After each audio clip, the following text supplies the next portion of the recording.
Assalamualaikum warahmatullahi wabarakatuh. Perkenalkan, nama saya Tia Herlina dengan NIM 21612154, kelas manajemen malam 1. Pada kesempatan kali ini saya akan membahas salah satu mata kuliah pengantar teknologi informasi yang berjudul Etika dalam Penggunaan Teknologi Informasi. Namun sebelumnya saya akan membahas apa sih teknologi informasi itu. Teknologi informasi itu sendiri memiliki pengertian, yaitu kegiatan yang mencakup, memproses, mengumpulkan data, dan mengirimkan kembali informasi melalui jalur telekomunikasi yang cepat. Sedangkan etika teknologi informasi dan komunikasi merupakan sekumpulan azas yang berkenaan langsung dengan akhlak, tata cara, baik adat istiadat, sopan santun maupun nilai benar ataupun salah, atau tentang hak maupun kewajiban penggunaan teknologi informasi yang dianut oleh beberapa golongan maupun masyarakat.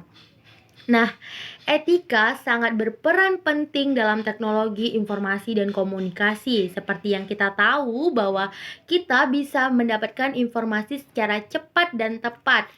Namun tak kalah juga, masyarakat kini bisa mendapatkan informasi secara cepat namun tidak tepat karena adanya berita hoax.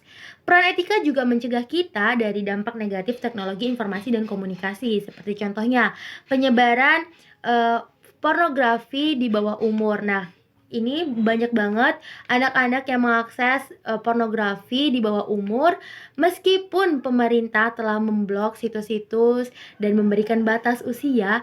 Namun nyatanya masih banyak sekali oknum-oknum yang menyebarkan video-video itu melalui forum grup ataupun website-website yang belum bisa disentuh sama pemerintah.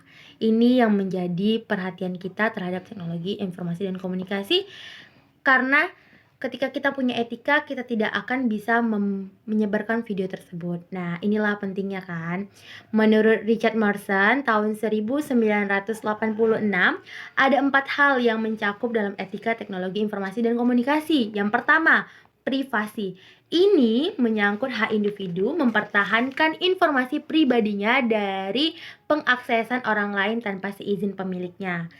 Nah, yang kedua, akurasi merupakan hal yang penting agar tidak menimbulkan kerugian maupun membahayakan tanpa seizin pemilik. Nah, bisa membahayakan orang lain bahkan dirinya sendiri. Yang ketiga, properti, yaitu hak perlindungan yang diberikan kepada orang-orang yang memiliki sejuta properti. Properti itu ada 3, hak cipta, copyright, hak paten, dan rahasia perdagangan. Nah, hak properti ini sering kita sebut dengan haki, yaitu hak atas kekayaan intelektual. Jadi, hak properti ini sering kita sebut dengan haki, yaitu hak atas kekayaan intelektual. Nah, yang keempat, menurut Richard Marston, itu ada akses. Semua orang bisa mengakses teknologi informasi dan komunikasi selagi kita bisa mendapatkannya. Nah, semakin luasnya teknologi informasi, maka semakin banyak ancaman yang datang kepada kita. Ancaman itu terbagi menjadi 2, yaitu ancaman aktif dan ancaman pasif. Ancaman aktif itu mencakup kekurangan kejahatan terhadap komputer. Dan kedua, yaitu ancaman pasif tadi, mencakup kegagalan sistem, kesalahan manusia, dan bencana alam. Nah, saya akan memberikan beberapa contoh ancaman-ancaman dalam teknologi informasi komunikasi. Yang pertama, ancaman bencana alam dan politik seperti gempa bumi dan perang. Ancaman kesalahan manusia seperti kesalahan menginput data, kesalahan operator, maupun kesalahan dalam penghapusan data. Yang ketiga, ancaman kegagalan perangkat, baik perangkat lunak maupun perangkat keras.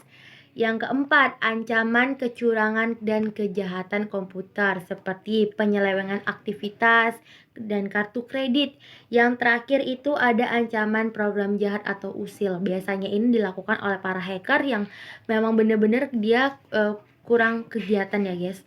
Nah, kecurangan ini biasanya lebih sering dilakukan dalam kegiatan komputer-komputer gitu. Jadi orang yang menggunakan komputer, kegiatannya tuh lebih rentan untuk dilakukan kejahatan. Dengan adanya ancaman-ancaman ini, maka muncullah undang-undang perlindungan agar orang-orang yang menjadi korbannya dapat terlindungi. Ada 3 undang-undang yang melindungi haki, yaitu hak asas kekayaan intelektual. Yang pertama, Undang-Undang Republik Indonesia Nomor 14 Tahun 2001 tentang hak paten. Yang kedua, Undang-Undang Republik Indonesia Nomor 15 Tahun 2001 tentang merek. Yang ketiga, Undang-Undang Republik Indonesia Nomor 19 Tahun 2002 tentang hak cipta. Tindakan penggunaan teknologi informasi yang bertentangan dengan moral dan undang-undang ini banyak sekali dilakukan sekarang. Namun saya akan memberikan hanya tiga contohnya saja. Seperti yang pertama, hacking ataupun cracking merupakan tindakan pembobolan rahasia suatu institusi ataupun membeli suatu barang online menggunakan kartu kredit orang lain.